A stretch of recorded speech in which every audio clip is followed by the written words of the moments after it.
Hello friends, स्वागत है आपका पावर विंग्स एकेडमी में। मैं सुनील आपकी इंग्लिश को बहुत ही अच्छी तरीके से इंप्रूव करूँगा। सारे कॉन्सेप्ट बिल्कुल बेसिक से लेकर एडवांस लेवल तक सारे जितने भी कॉन्सेप्ट हैं इंग्लिश के मैं सारे कवर करूँगा। लेकिन उसके लिए आपको भी कहीं ना कहीं आपको पूरा टाइम देना पड़ेगा इंग्लिश में। और जैसे कि आप अन्य सब्जेक्ट को टाइम देते हैं, इंग्लिश से भागते हैं, तो आपको भागना नहीं है। आपको पहले क्या है, सीखना है। क्योंकि इंग्लिश क्या है, इंग्लिश रटी नहीं जाती। इंग्लिश को आप कहीं ना कहीं सेंस आपको डेवलप करना पड़ेगा। क्योंकि क्या है, इंग्लिश में हम स्किप करते हैं रीडिंग से, क्योंकि बहुत ही बोरिंग टॉपिक है। रीडिंग नहीं करते हैं क्योंकि बहुत ही ज़्यादा इंपॉर्टेंट चैप्टर है इंग्लिश का। एक चैप्टर क्या है कि बहुत बड़ा ग्राउंड है। आपको रीडिंग लेवल को डेवलप करनी पड़ेगी, न्यूज़पेपर आपको पढ़ना पड़ेगा। अदरवाइज़ क्या है कि आप बहुत ज़्यादा रट नहीं सकते इंग्लिश को। क्योंकि इंग्लिश क्या है कि इंग्लिश सब्जेक्ट तो है ही, लेकिन सब्जेक्ट से ज़्यादा एक लैंग्वेज है। क्योंकि सब्जेक्ट बाद में बना, लैंग्वेज पहले है। तो लैंग्वेज को हम लैंग्वेज के तरीके ही पढ़ेंगे, तभी हमको चीज़ें क्या है क्लियर होंगी। अदरवाइज़ क्या है कि हमने रूल्स याद कर लिए और वो फॉलो हुए नहीं हुए। क्योंकि हर एक रूल्स के साथ एक्सेप्शन है। हालांकि एक्सेप्शन कुछ भी नहीं है इंग्लिश में, सारी चीज़ें क्लियर कट है, एक्सेप्शन नहीं है। लेकिन क्या है कि रूल्स जब बनाते हैं तो उसमें क्या है कि हमें कुछ एक फार्मूला लगाना पड़ता है। क्योंकि फार्मूला हर एक में चलता नहीं है। तो फार्मूले को मेंटेन रखने के लिए क्या करते हैं, हम एक्सेप्शन लगाते हैं। लेकिन आप अगर थोड़ा सा टाइम देंगे, ज़्यादा नहीं, केवल 2 घंटे आप डेली इंग्लिश में दीजिए। 1 घंटा रीडिंग में और 1 घंटा प्रैक्टिस में। लेकिन प्रैक्टिस करने से पहले आपको बेसिक पढ़ना पड़ेगा। क्योंकि लैंग्वेज जो जहाँ से स्टार्ट होती है, आपको वो चैप्टर्स आपको क्लियर करने पड़ेंगे। स्किप नहीं करना है किसी भी तरीके से।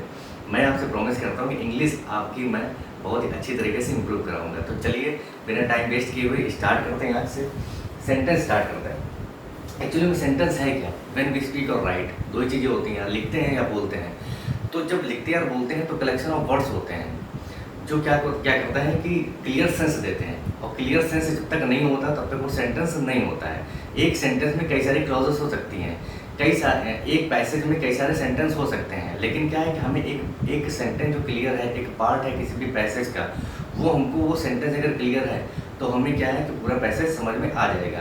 और जब तक हमें ये नहीं पता हो कि सेंटेंस एक्चुअली में होता क्या है, तो सेंटेंस आज सीख लीजिए कि सेंटेंस जो है कलेक्शन ऑफ वर्ड्स है विच मेक क्लियर सेंस, इतना केवल है। और इसमें क्या है कि 3 पार्ट हैं, सब्जेक्ट, वर्ब और ऑब्जेक्ट। जिसमें क्या वर्ब की सबसे बड़ी भूमिका होती है। और वर्ब को आपको कहीं ना कहीं बहुत अच्छे से रिसर्च करना पड़ेगा। क्योंकि वर्ब अगर आपने पकड़ लिया तो आपकी इंग्लिश जो है वो आप मतलब इंग्लिश में कमांड आपकी बहुत अच्छी हो जाएगी। तो क्योंकि स्टार्टअप जो है वो वर्ब ही है। क्योंकि क्रिया बिना वर्ब के कोई भी सेंटेंस कंप्लीट हो ही नहीं सकता। बिना सब्जेक्ट के हो सकता, बिना ऑब्जेक्ट के हो सकता, लेकिन बिना वर्ब के कोई भी सेंटेंस कंप्लीट नहीं हो सकता। अगर हम आपसे पूछें कि सबसे छोटा सेंटेंस क्या है, सबसे छोटा सेंटेंस जैसे बोल दें गो,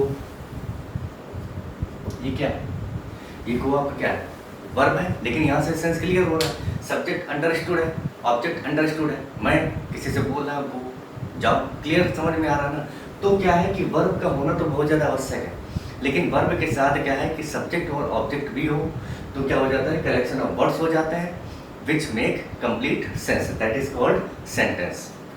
अच्छा, स्टार्ट करने से पहले मैं एक चीज़ और आपको बता दूं कि हम अगर कोई भी सेंटेंस अगर लेके चलेंगे, अभी सारे पार्ट आपको बताएंगे, सारी चीज़ क्लियर करेंगे, सेंटेंस के बारे में एक भी कंफ्यूजन नहीं रहेगा। बहुत ही शॉर्ट तरीके से बताएंगे, ज़्यादा समय नहीं वेस्ट करेंगे। लेकिन हम अगर सेंटेंस हम अगर स्टार्ट करें तो स्टार्टअप में ही हम एक काम करेंगे, जितने भी आपके सेंटेंस आएंगे उन सबका हमें सेंटेंस ब्रेकिंग जो है वो मोस्ट इम्पॉर्टेंट है। साथ साथ अगर करते चलेंगे तो आगे जितने भी पार्ट स्पीच आएगी उनको समझने में बिल्कुल भी समस्या नहीं होगी। तो आज से आपको एक काम और करना है कि जो भी सेंटेंस आपके सामने आएगा, एक तो उसका सेंस हमें क्लियर होना चाहिए। दूसरा क्या है कि सेंटेंस ब्रेकिंग, हर एक वर्ड जो लिखा है वो एक्चुअल में उसका पार्ट ऑफ स्पीच क्या है, वो काम क्या कर रहा है सेंटेंस में, हमें ये चीज़ समझना पड़ेगा। तो चलिए स्टार्ट करते हैं। एक्चुअली में सेंटेंस क्या है, सेंटेंस मोस्टली क्या है, 4 तरीके के, एक और एक्स्ट्रा जोड़ देते हैं। डिक्लेरेटिव सेंटेंस है। डिक्लेरेटिव सेंटेंस में क्या है, डिक्लेरेटिव सेंटेंस क्या है, डिक्लेयर, कोई चीज़ क्या कर रहा है, डिक्लेयर कर रहा है। डिक्लेयर कर रहा है, एक फैक्ट बता रहा है। तो फैक्चुअल थिंग्स जो होती हैं वो क्या होते हैं, डिक्लेरेटिव सेंटेंस। या डिमॉन्स्ट्रेटिव बोल सकते हैं या फिर फैक्चुअल बोल सकते हैं। फैक्चुअल और इसके बाद स्टेटमेंट भी बोल देते हैं या स्टेटिव सेंटेंस भी बोलते हैं। तो आपको कोई अगर सेंटेंस ऐसा लग रहा है जो केवल फैक्ट की बात कर रहा है, there is no any feeling in that sentence, that is called declarative sentence. तो एक चीज़ ध्यान रखिए कि does not express any feelings. तो पहली चीज़ क्या है, फैक्ट होना चाहिए। जैसे कि Akbar was a great emperor, ये क्या फैक्ट है। हिस्टोरिकल पार्ट जितना भी है आप उसको किस में डाल सकते हैं, आप उसको डिक्लेरेटिव सेंटेंस में डाल दीजिए, उसको फैक्चुअल सेंटेंस में डाल दीजिए, क्योंकि ये क्या टोटल फैक्ट है, हिस्ट्री क्या टोटल फैक्ट है, ज्योग्राफी क्या टोटल फैक्ट है, does not contain any feeling. Otherwise क्या है, हिस्ट्री भी अगर हम इसमें सामाजिक मुद्दों में जाएंगे तो वहाँ पे हमको कहीं ना कहीं फीलिंग्स बहुत ज़्यादा मिलेगी, हमारे इंडिपेंडेंट में जाएंगे तो वहाँ बहुत ज़्यादा फीलिंग्स मिलेगी। लेकिन क्या है, जितने भी स्टेटमेंट हैं, जितने भी स्टेटमेंट आते हैं वो सब क्या फैक्चुअल है, तो वो सब किस में आ जाएंगे, वो सब आ जाएंगे आपके डिक्लेरेटिव सेंटेंस में। तो डिक्लेरेटिव सेंटेंस आपको बिल्कुल कंफ्यूज नहीं होना है। तो फैक्ट होता है। दूसरा पॉइंट क्या है, इसमें स्टेटमेंट होता है, और तीसरा एक इसमें देख लेंगे डज नॉट एक्सप्रेस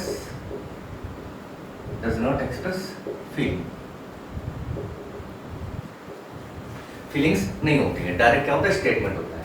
ठीक है, अब हम देखते हैं यहाँ से सेंटेंस को पहले ब्रेक करेंगे, हर एक सेंटेंस के पार्ट को ब्रेक करते चलेंगे। देयर क्या है, देयर का भी अपना एक काम है। देयर और इट को हम समझेंगे, एक लेक्चर देयर और इट में बना देंगे, क्योंकि ये दोनों ऐसे वर्ड हैं जो क्या है कि किसकी भूमिका निभाते हैं, ये सब्जेक्ट की भूमिका निभाते हैं, जो सब्जेक्ट अंडरस्टूड होता है और हमें सब्जेक्ट दिया नहीं होता है, तो हम वहाँ पे देयर और इट का यूज़ करते हैं। तो ये क्या हो गया, ये सब्जेक्ट हो गया। आर क्या हो गया, ये आपकी ऑक्सिलरी वर्ब हो गई, या फिर बोल सकते हैं हेल्पिंग वर्ब हो गई। मैनी एडजेक्टिव हो गया। ठीक है, फॉर्म्स क्या हो गया, नाउन हो गया। एडजेक्टिव हमेशा किसके लिए आता है, नाउन के लिए आता है, और मैनी की खास बात यह है कि इसके बाद जो भी नाउन आता है वो हमेशा प्लूरल फॉर्म में होता है। तो यहाँ पे आपको देख रहे हैं मैनी और ये फॉर्म्स। तो फॉर्म क्या सिंगुलर है, फॉर्म्स प्लूरल, एस या एस लग जाता है तो क्या बन जाता है, प्लूरल बन जाता है। तो एडजेक्टिव किसको क्वालिफाई कर रहा है, फॉर्म को। ऑफ प्रीपोजिशन, और प्रीपोजिशन का ऑब्जेक्ट क्या है, स्टुपिडिटी। तो ये आपका क्या है, नाउन है, ये चीज़ है। और टी वाई किसी भी वर्ड के लास्ट में अगर टी वाई लग जाए तो आप ये समझ जाइए कि वो क्या है, वो नाउन है। ये चीज़ ध्यान रखिए, टी वाई लास्ट में लग जाए तो वहाँ पे क्या हो जाएगा, स्टुपिडिटी, ये क्या हो गया, नाउन। तो हमें क्या है कि कंप्लीट हमें स्ट्रक्चर जो है उसका सेंटेंस ब्रेकिंग जो है वो हमको पता होना चाहिए, और ऐसे धीरे धीरे प्रैक्टिस अगर आप करते रहेंगे तो आपको इंग्लिश बहुत ज़्यादा ईजी लगने लगेगी, स्कोरिंग आपका पार्ट बन जाएगा। तो डिक्लेरेटिव सेंटेंस आपको क्लियर हो गया कि फैक्ट, जितना भी फैक्ट है, जो भी बोलता है फैक्ट होता है, does not express any feeling, तो that is called declarative sentence.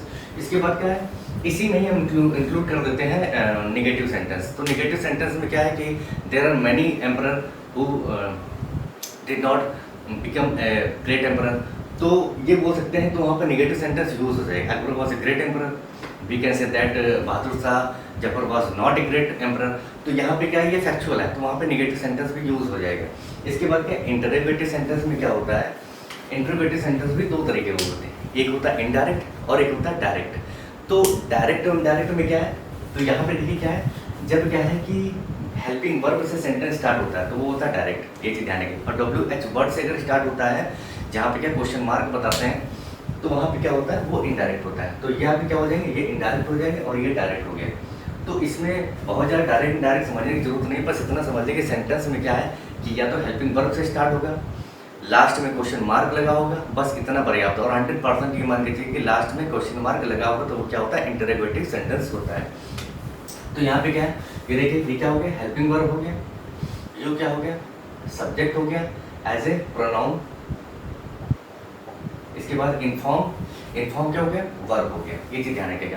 सबसे पहले हम सेंटेंस में क्या काम करते हैं, सेंटेंस सबसे पहला काम करना हमको वर्ब ढूंढना है, और जिसने वर्ब ढूंढ लिया तो आपको वर्ब का सब्जेक्ट मिल जाएगा, सब्जेक्ट और वर्ब का ऑब्जेक्ट मिल जाएगा। आपको सेंटेंस का सेंस पूरा क्लियर समझ में आ जाएगा। सेंटेंस की सबसे पहली डिमांड होती है कि उसमें कौन सी क्रिया हो रही है। तो इन्फॉर्म क्या हो गया, वर्ब हो गया। और एक चीज ध्यान रखिएगा, डिड के बाद हमेशा क्या होता है, वर्ब की फर्स्ट फॉर्म आती है। द आर्टिकल आ गया, वॉज क्या हो गया, नाउन हो गया, आर्टिकल किस लिए आता है, नाउन के लिए आता है। अबाउट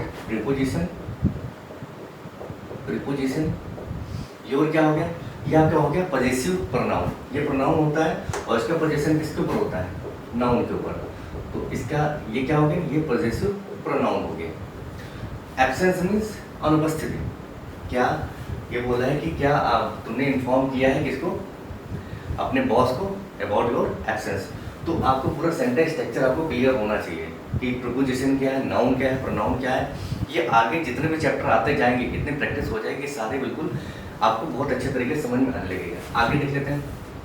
WH वर्ड से सेंटेंस स्टार्ट होता है, WH से जब भी सेंटेंस स्टार्ट होगा तो या तो क्वेश्चन मार्क होगा, उसमें दो तरीके होंगे। तो WH वर्ड्स क्या होता है, एक सब्जेक्ट के तरीके भी काम करता है। जब ये सब्जेक्ट के तरीके काम करता है तो सीधे इसके बाद क्या आएगा, मेन वर्ब आएगा। जैसे हु इन्फॉर्म, तो ये क्या हो गया, मेन वर्ब हो गया। जैसे यहाँ पे क्या था, इन्फॉर्म मेन वर्ब था, ठीक है। ये आपका क्या है, ये हेल्पिंग वर्ब है, ये मेन वर्ब है, ये चीज याद रखिएगा। हु इन्फॉर्म यू, तो वो क्या हो गया आपका, ये सब्जेक्ट हो गया एज ए प्रोनाउन, ठीक है। ये सब्जेक्ट जब भी प्रोनाउन क्या हो गया, एज ए सब्जेक्ट आएगा। जब भी सब्जेक्ट आएगा तो इसके तुरंत बाद क्या आएगा, मेन वर्ब आएगा, हेल्पिंग वर्ब नहीं आएगा। यहाँ पे देखिए क्या है, इसके बाद तुरंत क्या आ रहा है, हेल्पिंग वर्ब आ रहा है, क्योंकि यहाँ पे ये सब्जेक्ट नहीं है। तो ये सब्जेक्ट नहीं है तो इसका सब्जेक्ट क्या है, व्हेन डिड यू, ये आपका क्या है, ये सब्जेक्ट है। क्योंकि मेन काम कौन करेगा, मेन काम इसमें कर रहा है यू क्या कर रहा है, रिटर्न हो रहा, वापस आ रहा। और डिड के बाद मैंने बताया, डिड के बाद हमेशा जो है, जो मेन वर्ब आएगा वो क्या होगा, फर्स्ट फॉर्म होगा। फ्रॉम प्रीपोजिशन हो गया, द आर्टिकल हो गया, और ये क्या हो गया, नाउन हो गया। सारी चीज क्लियर है, कोई दिक्कत नहीं। इसके बाद वो क्या हो गया, ये सब्जेक्ट। जब भी सब्जेक्ट आएगा, WH पर जब भी सब्जेक्ट आएगा, सब्जेक्ट के तरीके यूज होगा, तो इसके बाद तुरंत क्या आएगा, इसके बाद मेन वर्ब आएगा। यू क्या हो गया, यू, ये क्या हो गया, ऑब्जेक्ट हो गया एज ए प्रोनाउन, ये प्रोनाउन, ये preposition, the article, incident, noun, ये चीज क्लियर है। इसके बाद और देख लेते हैं। डू क्या हो गया, डू आपका हो गया हेल्पिंग वर्ब हो गया। डू से सेंटेंस स्टार्ट होता है, लेकिन क्या होता है, कुछ सेंटेंस ऐसे होते हैं जो क्या होते हैं कि डू से स्टार्ट होते हैं, लेकिन क्या होते हैं, एक एडवाइस होती है, टू टेक रेगुलर एक्सरसाइज। यहाँ पे कोई क्वेश्चन मार्क नहीं है, डू मीन्स यहाँ पे करना है। यहाँ पे क्या, जब भी क्या से सेंटेंस स्टार्ट होता है, जैसे डिड यू इन्फॉर्म, क्या तुमने इन्फॉर्म किया, तो जब भी क्या का सेंस आएगा तो वहाँ पे क्या होगा, वहाँ पे ये जो हेल्पिंग वर्ब आएगा, यहाँ पे ये इंटरोगेटिव सेंटेंस होगा। यहाँ पे क्या होगा, डू मीन्स करना, यहाँ पे ये क्या आ रहा है, ये मेन वर्ब है, यहाँ पे क्या का सेंस नहीं आ रहा। टेक क्या हो गया, ये आपका ये हेल्पिंग वर्ब हो गया, ये क्या हो गया, मेन वर्ब हो गया। रेगुलर एक्सरसाइज, एक्सरसाइज क्या हो गया, एक्सरसाइज आपकी नाउन हो गया, और ये क्या हो गया, एडजेक्टिव हो गया। क्लियर है सारी। गेट और डू और गेट की ये चीज़ ध्यान रखिएगा। डू जो होता है, डू के बाद हमेशा वर्ब की फर्स्ट फॉर्म आती है, डिड के बाद हमेशा वर्ब की फर्स्ट फॉर्म आती है, लेकिन गेट के बाद हमेशा क्या आएगा, वर्ब की थर्ड फॉर्म आएगी। तो गेट दिस वर्क, वर्ब क्या हो गया, नाउन हो गया। गेट क्या, दिस क्या हो गया, दिस आपका हो गया एडजेक्टिव हो गया। किस के लिए आ रहा है, वर्ब के लिए आ रहा है। दिस और दीज, दिस जो होता है हमेशा सिंगुलर, नाउन को सिंगुलर बना देता है। ये आपके क्या हो गया, वर्ब हो गया, ये हेल्पिंग वर्ब हो गया। फिनिश क्या हो गया, वर्ब की मेन वर्ब हो गया, और वर्ब की थर्ड फॉर्म। इसी ध्यान रखिए, गेट के बाद हमेशा वर्ब की थर्ड फॉर्म आएगी, बाय प्रीपोजिशन। नून क्या हो गया आपका, नाउन। हाउ और सो क्या होता है, इन दोनों के बाद हमेशा एडजेक्टिव यूज होता है। हाउ ब्यूटीफुल, तो ब्यूटीफुल क्या हो गया, एडजेक्टिव हो गया। द आर्टिकल हो गया, टेम्पल नाउन हो गया, और ये क्या हो गया, हेल्पिंग वर्ब हो गया। क्लियर सारा। में क्या हो गया, ये अब क्या हो गया, हेल्पिंग वर्ब हो गया। गॉड मीन्स नाउन हो गया। ब्लेस क्या हो गया, मेन वर्ब हो गया, और यू क्या हो गया, ऑब्जेक्ट हो गया, ऑब्जेक्ट एज ए प्रोनाउन।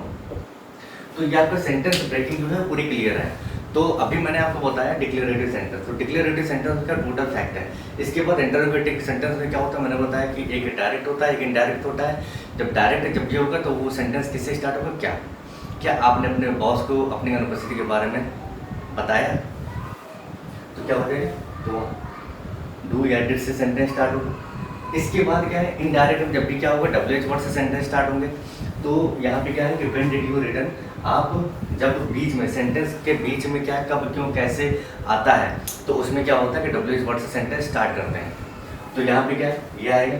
इसके बाद क्या है, इंट्रोगेटिव सेंटेंस हो गया। इंट्रोगेटिव सेंटेंस में 100% क्या होता है, लास्ट में क्वेश्चन मार्क होता है। और दूसरी बात ये, उसमें कहेंगे कि क्वेश्चन पूछा जाता है। तो क्वेश्चन की डिमांड क्या होती है, जो भी सेंटेंस होता है उसकी डिमांड क्वेश्चन होती है, उसमें कहीं ना कहीं क्वेश्चन होता है। इसके बाद इंपरेटिव सेंटेंस। इंपरेटिव सेंटेंस में बहुत ज़्यादा कन्फ्यूजन नहीं होना। इंपरेटिव सेंटेंस होता है, एक्सक्लेमेटरी सेंटेंस होता है, और एक होता है ऑप्टेटिव सेंटेंस। एक्सक्लेमेटरी और ऑप्टेटिव दोनों सेम है लगभग। यहाँ पे क्या है, इंपरेटिव सेंटेंस में कमांड होती है, एडवाइस होती है, और रिक्वेस्ट होती है। तो इंपरेटिव सेंटेंस में क्या होती है, कमांड, रिक्वेस्ट और एडवाइस। ये होती हैं। तो कमांड किसी को आदेश दे रहा है, किसी से रिक्वेस्ट कर रहा है, तो वहाँ पे क्या होगा, वहाँ पे इंपरेटिव सेंटेंस होगा। ये चीज़ ध्यान रखिए। जैसे क्या है, टू टेक रेगुलर एक्सरसाइज, जैसे आपको कोई एडवाइस दे रहा है कि आप डेली एक्सरसाइज क्या करिए, आपकी सेहत सही रहेगी, तो क्या हो जाएगा, डू टेक रेगुलर एक्सरसाइज। तो यहाँ पे क्या आ रहा है, यहाँ पे एक एडवाइस आ रही है। तो एडवाइस आ रही है तो सीधे से क्या हो जाएगा, एडवाइस आ रही है, तो ये क्या हो जाएगा, इंपरेटिव सेंटेंस। तो यहाँ पे कंफ्यूज होने की जरूरत नहीं है। जब ये क्या होता है, जब ये मेन वर्ब के तरीके काम करता है तो ये क्या होता है, इंपरेटिव सेंटेंस होता है। इसके बाद gate this work finished by noon. अब क्या है, जितने भी कमांड होते हैं ज़्यादातर क्या होता है, गेट से यूज होता है। Get this work finished by the noon, get के बाद हमेशा वर्क की थर्ड फॉर्म होती है। तो यहाँ पे क्या है, यहाँ पे कमांड आ रहा है काम, तो ये भी क्या हो जाएगा, ये भी इंपरेटिव सेंटेंस है। और एक्सक्लेमेटरी सेंटेंस और ऑब्जेक्टिव सेंटेंस, ये बहुत ज़्यादा इजी है। जब कोई बहुत ज़्यादा एकदम शॉकिंग न्यूज़ टाइप की होती है, एकदम एक्सट्रीम लेवल की जो न्यूज़ होती है उसको देखिए, या फिर अचानक से कोई आपके सामने ऐसी चीज़ आ जाए जिससे आप शॉक हो जाए, तो वो क्या होता है, एक्सक्लेमेटरी। एक्सक्लेम क्या होता है, बहुत ज़्यादा प्रशंसनीय है, तो उसको बोलते हैं। और इसमें क्या होता है, जैसे कि how beautiful, so nice of you, तो हाउ के बाद हमेशा क्या होगा, एडजेक्टिव का यूज़ होगा। सो के बाद हमेशा क्या होगा, एडजेक्टिव का यूज़ होगा। तो यहाँ पे क्या है कि how beautiful the temple is. अब कोई टेम्पल एकदम से आपने देखा या फिर बहुत ज़्यादा उसकी भव्यता बहुत अच्छी है, बहुत देखने में बहुत सुंदर लग रहा है, तो हमारे अंदर से एक भाव निकलेंगे कि how beautiful the temple is. तो अंदर से जो भाव एकदम शॉकिंग टाइप के जो निकलते हैं उनको बोलते हैं एक्सक्लेमेटरी सेंटेंस। तो बहुत ज़्यादा कंफ्यूजन नहीं है इसमें। और इसी में एक और होता है जिसको बोलते हैं ऑपरेटिव सेंटेंस, कि इसी का ही पार्ट है, बट इसमें क्या है, टोटल विशेष होती है। May God bless you, may you live long, तो यहाँ पे क्या हो जाएगा, मे गॉड ब्लेस यू। तो ये आपका क्या है कि बहुत ज़्यादा टफ नहीं है। जितने भी इंग्लिश के चैप्टर हैं पहले बेसिक समझना पड़ेगा। एक बार आप इसको और देख लीजिए। इसको क्या है कि सेंटेंस में इससे ज़्यादा नहीं जाना है और इसको स्किप भी नहीं करना है, क्योंकि सेंटेंस आपको जितना भी सेंटेंस स्ट्रक्चर है या फिर पहला चैप्टर सेंटेंस स्ट्रक्चर भी इससे ज़्यादा इंपॉर्टेंट है, उसको मैं बहुत अच्छी तरीके से कराऊंगा। इसके बाद क्लॉज पढ़ाएंगे और क्लॉज के बाद फिर जब आपका बेसिक पूरा कंप्लीट हो जाएगा उसके बाद फिर हम पार्ट ऑफ स्पीच पे चलेंगे। तो चलिए मिलते हैं नेक्स्ट वीडियो में, तब तक के लिए धन्यवाद।